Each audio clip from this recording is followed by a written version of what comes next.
बिस्मिल्लाहिर्रहमानिर्रहीम। अस्सलाम वालेकुम बेटा, आज हम डिस्कस करेंगे कायरल कार्बन क्या होती है और asymmetric carbon, chiral centre, stereo centre और एसिमेट क्या होते हैं। तो सबसे पहले हम स्टार्ट करेंगे कि जो कायरल कार्बन है या कायरल मालिक्यूल्स, हम किन मालिक्यूल्स को कहते हैं। तो जो कायरल वर्ड है बेटा, आप देख सकते हैं ग्रीक वर्ड से निकला है कायर, मीनिंग हैंड, ये जो हाथ है हमारा। इस हाथ की एक प्रॉपर्टी है कि दूसरा हाथ इसका मिरर इमेज होता है। ये लेफ्ट हैंड एक दूसरे का मिरर इमेज है कि अगर इस हाथ को आप किसी मिरर में देखें तो आपको मिरर की बजाय अगर ऐसे इसको कर लें आमने सामने तो इस हाथ का ये बिल्कुल एग्जैक्ट मिरर इमेज बनेगा। तो इस प्रॉपर्टी को, इस हाथ की इस प्रॉपर्टी को कि इसका जो लेफ्ट हैंड है इसका मिरर इमेज है, और इस प्रॉपर्टी को कहते हैं handedness, meaning hand, and it's this property of handedness is called chirality. Handedness का मतलब यहाँ पे समझने के लिए ये है कि लेफ्ट हैंड का मिरर इमेज है, और अगर इसको मैं इस हाथ के ऊपर सुपर इम्पोज करने की कोशिश करूं तो देखिए ये स्मॉलेस्ट फिंगर थंब पे आ रही है और ये जो थंब है ये स्मॉलेस्ट फिंगर पे आ रहा है। एग्जैक्ट एक दूसरे के ऊपर ये प्लेस नहीं होते, इसको हम कहते हैं नॉन सुपर इम्पोजेबल, यानी कि लेफ्ट हैंड का क्या है, non super imposable mirror image. इसको आप इस एग्जांपल से भी आप देख सकते हैं, जैसे कि आपके सामने एक लैक्टिक एसिड की एग्जांपल बनी हुई है। अब इस कंपाउंड को देखें, ये लैक्टिक एसिड का एक मॉलिक्यूल है जिसमें इस जो ब्लू कलर का बॉल है इसको आप समझ लें कार्बोक्सिलिक ग्रुप है, और जो रेड कलर का बॉल है उसको आप समझ लें OH है, और ये जो ग्रीन कलर का बॉल है इसको आप समझ लें हाइड्रोजन है, और ये जो येलो कलर का बॉल मैंने शो किया है इसको आप समझ लें मिथाइल ग्रुप है। पहले आप देखें इस स्ट्रक्चर को मैंने रिप्रेजेंट कैसे किया है। 3 डायमेंशनल एक्चुअली स्ट्रक्चर आप देख सकते हैं। अब 3 डायमेंशनल स्ट्रक्चर को जो है वो जब हम बोर्ड पर रिप्रेजेंट करते हैं तो उसके मुख्तलिफ प्रोजेक्शंस हैं, मुख्तलिफ तरीके हैं। तो यहाँ जो मैंने शो किया है सॉलिड लाइन, वेज्ड लाइन और डॉटेड लाइन, 3 किस्म के बॉन्ड है। ये सॉलिड लाइन है, ये भी सॉलिड लाइन है, इसको बोलते हैं वेज्ड लाइन, और इसको बोलते हैं dotted line bond. Solid line bond उन बॉन्ड्स को कहते हैं जो एक ही प्लेन में होते हैं। अगर मैं इसको ऐसे करके आपको दिखाऊं तो आप देखेंगे कि येलो बॉल और ये जो ब्लू बॉल है इन दोनों का सेम प्लेन है, आप पूरी स्ट्रेट लाइन में देख सकते हैं इन दोनों का सेम प्लेन है, ब्लू और येलो। ब्लू मैंने किसको कहा है, कार्बोक्सिल ग्रुप, और मिथाइल। वो बॉन्ड्स कार्बन के साथ अटैच, वो बॉन्ड्स जो एक ही प्लेन में हो, एक ही प्लेन में हो, उसको हम क्या बोलते हैं। इसको अगर मैं ऐसे लिखूं तो ये ब्लू है और ये, इन दोनों का एक ही प्लेन है, ये कार्बोक्सिल ग्रुप और ये मिथाइल, इन दोनों का एक ही प्लेन है। एक ही प्लेन यानी कि बोर्ड पर, इसको कहेंगे ऑन द बोर्ड, उसको हम कहेंगे सॉलिड लाइन से शो करते हैं। और वो बॉन्ड जो आपकी तरफ है, एक बॉन्ड आप देखिए आपकी तरफ है, अगर मैं स्ट्रक्चर्स में दिखाऊं तो ये जो ग्रीन बॉल है वो आपकी तरफ है, कैमरे की तरफ है, कैमरे से ज्यादा करीब है। ये ब्लू और येलो आपकी तरफ से देखें तो सेंटर बनता है, और ये ग्रीन आपकी तरफ है, जो इसको हम कहते हैं हम आउटवर्ड, आउटसाइड द बोर्ड, इसको हम ड्रॉ करते हैं वेज्ड लाइन से। थोड़ी सी लाइन को जो है वो फैड कर देते हैं, जो ताकि, क्योंकि ये आपके करीब है, आपसे इसका डिस्टेंस करीब है तो ये आपको ज्यादा विजिबल होगी। जो रेड बॉल है आप देखें ये पीछे की तरफ है, यानी कि आपका सबसे करीब कौन सा, ग्रीन बॉल, वेज्ड लाइन, उसके बाद येलो बॉन्ड और ग्रीन, सॉलिड लाइन, और ये जो OH बॉन्ड है इस जहां आपको इसके करीब लग रहा है लेकिन एक्चुअली ये बिल्कुल इसके इनवर्ड है, इनसाइड द बोर्ड है। जो आपसे सबसे दूर बॉन्ड है वो रेड वाला है, OH है, इसको बेटा डॉटेड लाइन से शो करते हैं, ये डॉटेड लाइन से शो किया हुआ है। तो ये आप देख सकते हैं कि ये एक मॉलिक्यूल है लैक्टिक एसिड का जिसके बॉन्ड मैंने आपको शो कर दिया है, इसका बिल्कुल ये मिरर इमेज है। ये भी लैक्टिक एसिड ही है लेकिन इसकी दूसरी फॉर्म है, ये इसका मिरर इमेज है। जैसे मैंने कहा ये राइट हैंड और ये लेफ्ट हैंड, ये हाथ तो दूसरा है लेकिन इसका मिरर इमेज है।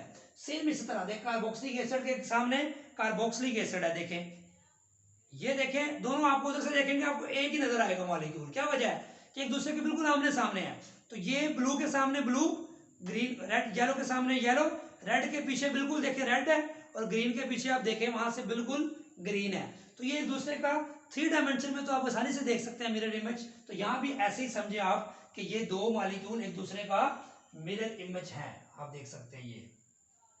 ब्लू की जगह ब्लू, ग्रीन की जगह मेरी फिंगर में इधर बाहर की तरफ, और रेड अंदर की तरफ मेरी फिंगर, और ये वाली रेड अंदर की तरफ, और येलो जो है वो सेंटर में है। तो इसको दोबारा मैं यहाँ पे रख रहा हूँ। तो ये दूसरे के क्या है बेटा, मिरर इमेज।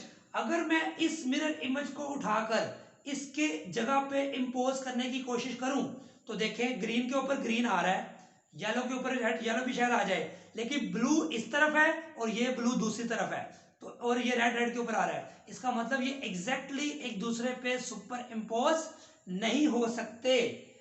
इसको बोलते हैं non super imposable mirror image. इसकी मिसाल एक और ले सकते हैं आप, कि आपका जो लेफ्ट साइड, जो लेफ्ट फुट है, इसका शू ले लें आप, और राइट हैंड का शू ले, राइट फुट का शू ले लें, यानी कि आप दो जूतियां ले लें अपनी, एक लेफ्ट और राइट, दोनों एक दूसरे का उठा के देखेंगे तो बेटा वो मिरर इमेज बनेंगे।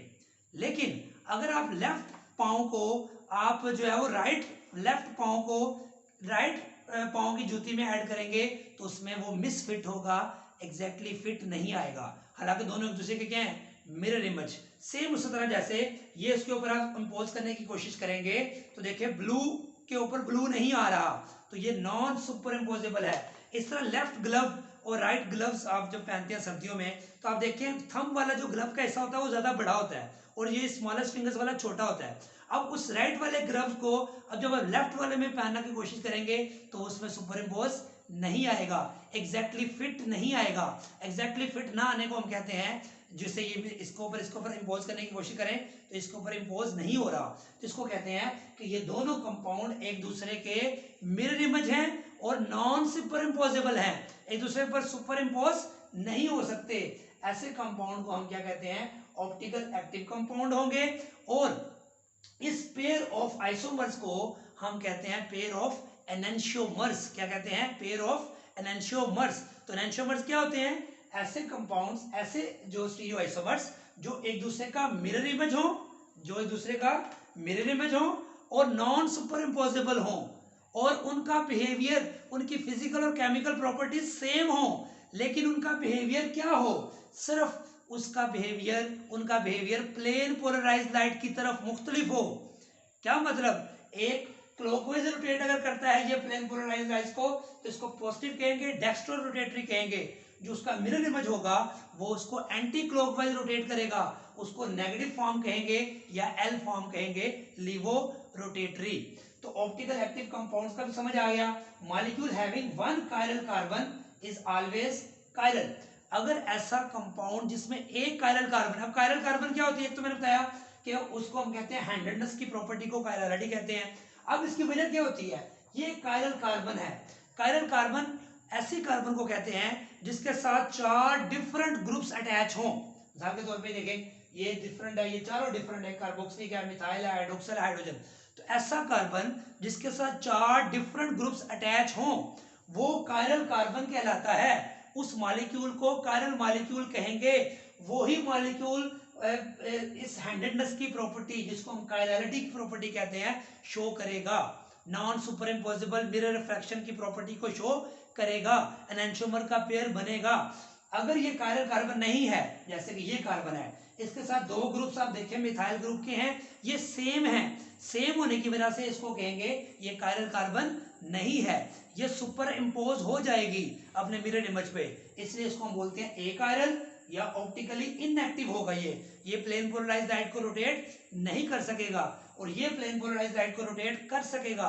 ऐसे कंपाउंड को हम ऑप्टिकल एक्टिव कंपाउंड कहते हैं और उस मॉलिक्यूल को हम कहेंगे कायरल मॉलिक्यूल। और अगर ऐसा मॉलिक्यूल जिसमें सिर्फ एक ही कायरल कार्बन हो वो हमेशा ऑप्टिकल एक्टिव होगा, उसकी एक फॉर्म डेक्स्ट्रो होगी और उसका जो मिरर इमेज होगा वो लीवो रोटेटरी होगा।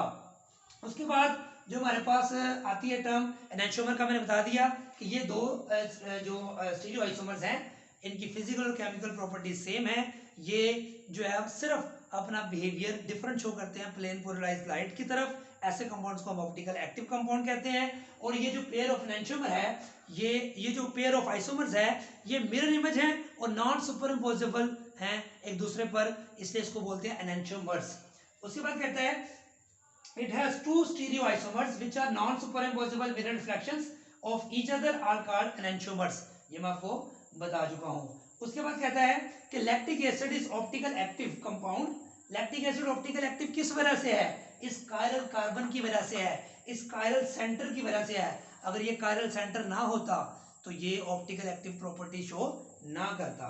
देखिए compound are show chirality due to presence of chiral centre. उसके नीचे लिखा हुआ है if we interchange two groups of chiral carbon, अगर मैं इस कार्बोक्सिल ग्रुप को उधर कर दूं, इस OH को इधर कर दूं, तो ये फॉर्म हासिल हो जाती है जो उसका मिरर इमेज होती है। तो वो सेंटर जिससे स्टीरियो ये स्टीरियो आइसोमर्स का वो सेंटर जहां दो ग्रुप्स को इंटरचेंज करें तो दूसरा आइसोमर हासिल हो जाए, तो उसको बेटा हम क्या कहते हैं? Stereo centre. ये बात याद रख लेंगे। क्लियर है कि कैसे ऐसा सेंटर जिसमें दो ग्रुप्स को इंटरचेंज किया जाए तो दूसरा आइसोमर हासिल हो जाए, ऐसे सेंटर को हम स्टीरियो सेंटर भी कहते हैं। तो कायरल कार्बन क्या होती है? जिसके साथ चार डिफरेंट ग्रुप्स अटैच हों, ये भी बता दिया। दो ग्रुप सेम आ जाए तो उसको हम जो है वो एक कायरल कहते हैं। एक और बात बड़ी इंपॉर्टेंट याद रखनी है कि कायरल जो कार्बन होती है या मॉलिक्यूल होता है उसको हम एसिमेट्रिक भी कहते हैं, क्योंकि चारों ग्रुप्स डिफरेंट है, जबकि यहाँ दो ग्रुप सेम है। सेम होने की वजह से इसको हम क्या बोलते हैं? सिमेट्रिकल। तो ए कायरल जो होते हैं वो सिमेट्रिकल होते हैं, और जो कायरल होते हैं मॉलिक्यूल उनको हम क्या बोलते हैं? Asymmetric molecule. ये बात क्लियर हो गई है। उसके बाद लास्ट टर्म हमारे पास है रेसिमेट। रेसिमेट क्या होता है? अगर हमारे पास ये लैक्टिक एसिड मौजूद है और उसके 50 मॉलिक्यूल्स 50%, यानी कि मैं लिखूं प्लस आपके पास लैक्टिक एसिड है और माइनस लैक्टिक एसिड है। क्या मतलब इसका? प्लस का मतलब क्लॉकवाइज रोटेट करता है लैक्टिक एसिड, माइनस का मतलब एंटी क्लॉकवाइज रोटेट करता है। अगर ये 100% ये है तो 100% डेक्स्ट्रो होगा, ये 100% ये है तो 100% लीवो होगा। अगर ये 50% हम पॉजिटिव ले लेते हैं और 50% हम नेगेटिव ले लेते हैं एक ही सेल के अंदर, तो प्लेन पोलराइज्ड लाइट अगर आएगी तो 50% ये क्लॉकवाइज रोटेट करने की कोशिश करेगा और 50% ये एंटी क्लॉकवाइज रोटेट करने की कोशिश करेगा। तो नेट रोटेशन हमारे पास क्या होगी? जीरो होगी, यानी कि हमारे पास कोई रोटेशन नहीं होगी, तो एंगल ऑफ रोटेशन हमारा जीरो आएगा। तो उसको हम कह देंगे कि ये ऑप्टिकल एक्टिव था, ये भी ऑप्टिकल एक्टिव था, लेकिन इनकी इक्वल कंट्रीब्यूशन, इक्वल कंसंट्रेशन होने की वजह से ओवरऑल जो मिक्सचर है, ओवरऑल जो पेयर ऑफ एनेंटियोमर है, वो नेट रोटेशन जीरो शो कर रहा है, ऑप्टिकल इनएक्टिव हो गया है। यानी कि ये कंपाउंड इंडिविजुअली देखेंगे तो ऑप्टिकल एक्टिव है, इसको इंडिविजुअली देखेंगे तो ऑप्टिकल एक्टिव है, लेकिन ओवरऑल मिक्सचर ऑफ जो पेयर ऑफ एनेंटियोमर होगा वो ऑप्टिकली इनएक्टिव हो जाएगा। ऐसे मिक्सचर को हम बोलते हैं रेसिमेट या रेसिमिक मिक्सचर। क्या कौन सा मिक्सचर? जिसमें इक्वल कंसंट्रेशन हो पॉजिटिव की और नेगेटिव की, इक्वल कंसंट्रेशन हो डेक्स्ट्रो की और लीवो आइसोमर की। अगर ये 50% लैक्टिक एसिड पॉजिटिव वाला है और 50% नेगेटिव वाला है, 50% डेक्स्ट्रो है 50% लीवो है, तो प्लेन पोलराइज्ड लाइट जो है वो अपना प्लेन चेंज नहीं करेगी, आपके पास एंगल ऑफ रोटेशन जीरो आएगा। ऐसे मिक्सचर को हम बोलेंगे रेसिमिक मिक्सचर या रेसिमेट। तो क्या मतलब हुआ? Equimolar mixture of a pair of enantiomer. इसकी एक और एग्जांपल दी है प्लस माइनस 2 ब्यूटानोल। क्या मतलब?